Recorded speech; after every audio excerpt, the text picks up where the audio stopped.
Hello students. आज का topic है madam writes the bus story का part 3। So let's start. Her first journey, Valli की जो पहली यात्रा था, what careful painstaking elaborate plans she had to make for it. Valli की जो पहली यात्रा था वो उसने बहुत ही केयरफुली, बहुत ही मेहनत करने and a lot of plans, मतलब बहुत सारा प्लानिंग वगैरह करने के बाद ठीक किया था। She had thriftily saved whatever stray coins came her way.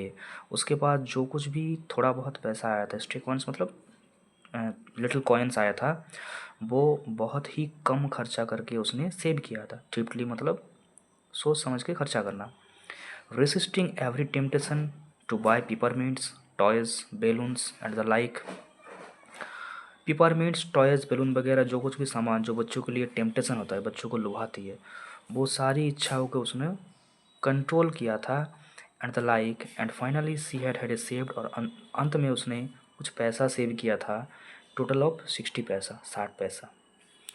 How difficult it had been, लेकिन ये इतना पैसा सेव करना एक छोटी बच्ची के लिए बहुत डिफ़िकल्ट होती है, पार्टिकुलरली स्पेशली दैट डे, उस दिन एट द विलेज फेयर, जब गांव में मेला लगता है।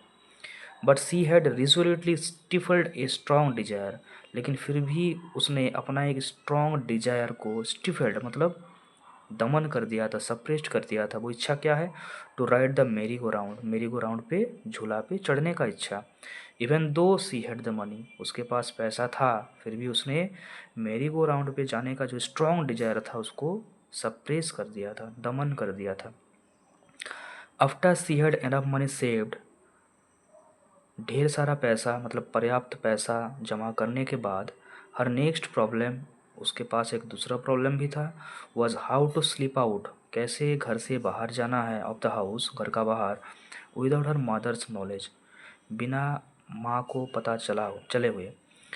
But she manage this without too much difficulty, लेकिन उसने ये प्रॉब्लम को सॉल्व कर दिया था बहुत ही आसानी से। एवरी डे आफ्टर लंच, रोज़ लंच के बाद, हर मदर, उसकी जो माता जी है, वुड नैप, सोने को जाती थी, नैप मतलब short sleep, from about 1 to 4, 1 से 4 बजे के बीच में और सो। Valli always use this times, Valli हमेशा इसी समय का यूज़ करती थी फॉर आर एक्सकर्सन, कोई भी छोटा एक्सकर्सन, शॉर्ट ट्रिप, यात्रा के लिए। जैसे कि as we stood looking from the doorway, वो इसी समय पे अपने डोरवे पे खड़ी होके बाहर का नज़ारा देखती थी, ऑफ आर हाउस, अपने घर। और समटाइम्स इवेन, या फिर कभी कभी वेंचर्ड, घूमने जाती थी आउट इनटू द विलेज, अपने गांव में। Today this same hours could be used for her first excursion outside the village, आज भी वैली ने उसी समय का यूज़ किया था घर से बाहर, अपने गांव से बाहर जाने के लिए उस ट्रिप पे। The bus rode on now cutting across a bare landscape, खुले मैदान को चीरते हुए वो बस आगे बढ़ रहा था। बेयर लैंडस्केप मतलब होता है open ground. Now rushing through a tiny hamlet और past an odd ways out shop, उसके बाद खुले मैदान के बाद वो बस एक छोटा सा गांव को क्रॉस करता है। टीनी हेमलेट मतलब होता है छोटा सा गांव, और पास्ट एंड और वे साइड शॉप, या फिर रास्ते के पास आसपास जो और टाइप्स का दुकान होता है उसको क्रॉस करके आगे बढ़ता है।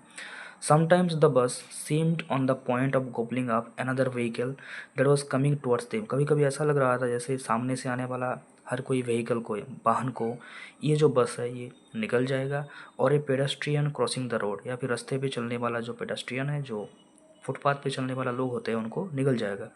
बट लो, लेकिन नहीं, somehow it passed on smoothly, कैसे भी वो बस बहुत ही स्मूथली आगे बढ़ रहा था, leaving all obstacles safely behind, हर कोई मुसीबत को पीछे छोड़ते हुए, हर कोई रुकावट को पीछे छोड़ते हुए। Trees came running towards them, हर कोई पेड़ जैसे उसी को और भाग के आ रहा था। But then stopped as the bus reached them, लेकिन जैसे ही ये बस पेड़ के पास पहुंच जाता था, वो बस के साथ साथ वो पेड़ भी रुक जाता था। And simply stood there helpless for a moment, और जैसे कुछ समय के लिए हेल्पलेस होके वो पेड़ वहाँ पे रुक जाता था, by the side of the road, रास्ते के किनारे, before रसिंग away in the other direction, दूसरे डायरेक्शन के जाने से पहले। जैसे आप लोग जानते हैं कि स्टूडेंट्स, आप लोग जब कोई बस या फिर ट्रेन पे जर्नी करते हो, तो जैसे बस आगे बढ़ता है या फिर ट्रेन आगे बढ़ता है, हर कोई सामान, कोई इलेक्ट्रिक पोस्ट हो, कोई दुकान वगैरह, पेड़, सब कुछ पीछे की ओर भागता है। और जैसे ही हमारा बस या ट्रेन रुक जाता है तो लगता है जैसे वो भी रुक गया है। वही यहाँ पे नरेटर बताना चाहते हैं। Suddenly valley cleft her hands with Glee, अचानक वैली खुशी से अपने हाथों से ताली बजाती है। ग्ली मतलब होता है हैप्पीनेस, हैप्पीली। ए यंग काव, उसका कारण क्या था? एक छोटा सा गाय, tail high in the air, अपनी पूंछ को हवा में उठाते हुए, मतलब ऊपर की ओर उठाते हुए, वॉज रनिंग वेरी फास्ट, बहुत तेजी से भाग रहा था। Ride in the middle of the road, रास्ते के बीच से एकदम। Ride in front of the bus, और बस के आगे होते हुए। The bus slowed to A crawl, बस धीरे होके रुक गया था।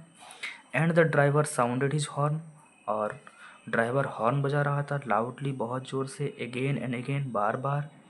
But the more he honked, लेकिन जितने बार वो हॉर्न बजा रहे थे, हॉन्क्ड मतलब हॉर्न बजाना, द मोर फ्राइटेंड, उतना ही डर रहा था।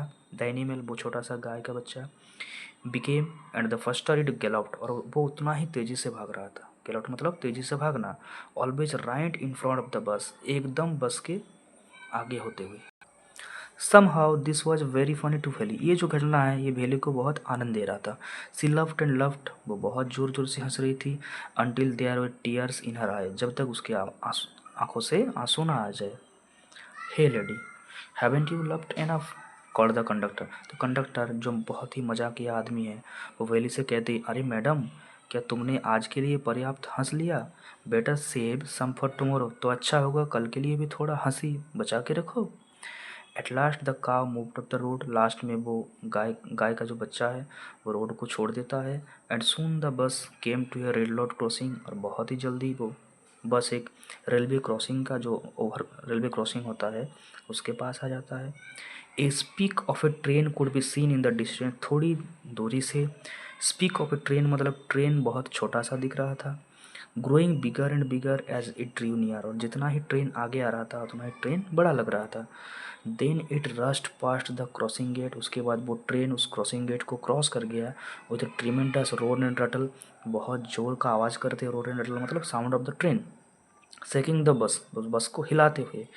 Then the bus went on, उसके बस भी चला गया। And pass the train station, और वो बस ट्रेन स्टेशन को पार करके आगे चला गया। From there it traversed a busy well laid out shopping street, train station के बाद एक बहुत ही बिजी चमकीला दुकानों से भरा हुआ रास्ते पे वो बस मुड़ता है। ट्रिवर्स मतलब मुड़ जाना। And turning entered a wider thoroughfare, और एक चौराहे पे, बहुत बड़ा चौराहे पे आ जाता है, बहुत चौड़ा जो चौराहा होता है उस पे आ जाता है। Such big bright looking shops, इतना बड़े बड़े सब चमकीला दुकान। What glittering displays of cloth, उसमें चमकता हुआ कपड़े। एंड अदर मर्चेंडाइज, मर्चेंडाइज मतलब जो सामान होता है, थिंग्स फॉर सेल, सब कुछ वहाँ पे दिख रहा था। सच बिग क्राउड्स, इतना ज़्यादा भीड़। Stuck dumb with wonder, Valli gaped everything, Valli एकदम आश्चर्यचकित होके वो सब कुछ दिख रही थी। मतलब एक गांव की लड़की, छोटी सी लड़की पहली बार टाउन आई है। गांव में इतना बड़ा बड़ा दुकान वगैरह तो नहीं होता है, तो फर्स्ट टाइम जब उसने टाउन में आके इतना बड़ा बड़ा रास्ता, दुकान वगैरह, इतना भीड़ देखा तो वह आश्चर्यचकित हो गई थी। देन द बस स्टॉप्ड, उसके बाद बस रुक गया था। And everyone got up except फली, और बस से सब कोई उतर गया था वेली छोड़ के। Hey lady, said the conductor, conductor फिर से मजाक करते हुए कहते हैं, अरे madam, are not you ready to get up, क्या तुम उतरने के लिए रेडी नहीं हो? This is as far as your 30 पैसे टेक्स यू, आपका 30 पैसे से हम लोग आपको यहाँ तक ही ला सकते हैं। नो, वेली सेड, वेली कहती है, नहीं, I am going back on this same बस, मैं इसी बस से वापस जाऊंगी। सी टूक अनदर 30 पैसे फ्रॉम हर पॉकेट, वो अपनी पॉकेट से 30 पैसा फिर से निकालती है। And handed the coins to the conductor, और बस कंडक्टर को फिर से 30 रुपया दे देती है। Why is something the matter, conductor surprise हो जाते हैं और बच्चे से पूछते हैं, क्या हुआ है, क्या मैटर क्या है, क्यों ऐसे कर रही हो? नो नथिंग्स द मैटर, नहीं नहीं कुछ मैटर नहीं है।